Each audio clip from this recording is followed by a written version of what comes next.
जी, अस्सलाम वालेकुम।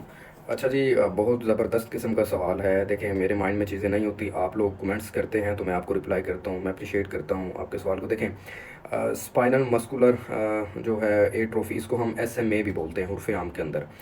ये एक जीनयाती बीमारी है, जेनेटिक का मसला होता है इसके अंदर भी। इसकी ना मेनली 3 टाइप्स होती हैं, ठीक है?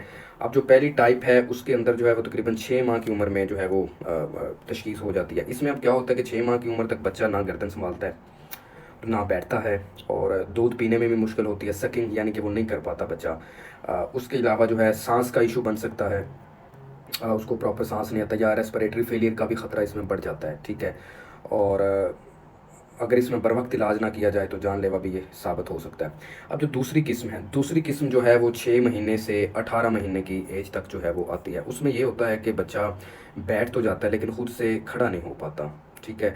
और फिर आहिस्ता-आहिस्ता जो है उसके पट्टों में कमज़ोरी आना शुरू हो जाती है, और इसके साथ-साथ ये है कि उसको उसके अंदर भी साँस का इशू भी बन सकता है, दूध पीने में भी इशू आ सकता है, और मुख्तलिफ़ ये चीज़ें हो सकती हैं। अब जो तीसरी स्टेज है, तीसरी स्टेज जो है वो 18 माह के बाद की स्टेज होती है।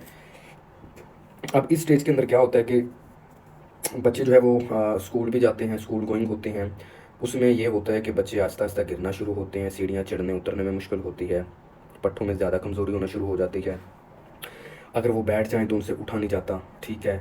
और ये कमज़ोरी बढ़ती जाती है, और इसके इसके जो ये 3 मेन टाइप्स थी। इसकी अगर इलाज की अगर हम बात करें तो क्योंकि ये जेनेटिक डिसऑर्डर है तो इसका कोई ऐसा इलाज तो नहीं है, इसकी हम मैनेजमेंट कर सकते हैं, और इसमें मेडिकेशन की भी बिल्कुल ज़रूरत होती है। इसमें बेसिकली ये होता है कि जो पट्टे हैं वो सिकुड़ना शुरू हो जाते हैं, एट्रोफी जिसको हम, इसका नाम है स्पाइनल मस्कुलर एट्रोफी है। एट्रोफी कहते हैं सिकुड़ना, ठीक है?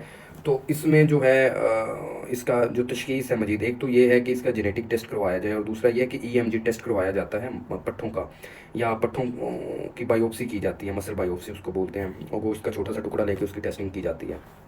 तो इससे ये जो है डायग्नोज़ हो जाता है। और इसकी अलामत फिर वही, अगर पट्टों में कमज़ोरी ज़्यादा है तो फ़िज़ियोथेरेपी लाज़मी करवानी पड़ेगी, विदाउट फ़िज़ियो रिकवरी बिल्कुल नहीं आएगी। और अगर अच्छी मैनेजमेंट की जाए तो बच्चे जो है वो लॉन्ग लाइफ़ चलते हैं और एक नॉर्मल ज़िंदगी गुज़ार सकते हैं, ठीक है? लेकिन कुछ बच्चे जो होते हैं वो ज़्यादा भी मुतासर हो जाते हैं, ठीक है?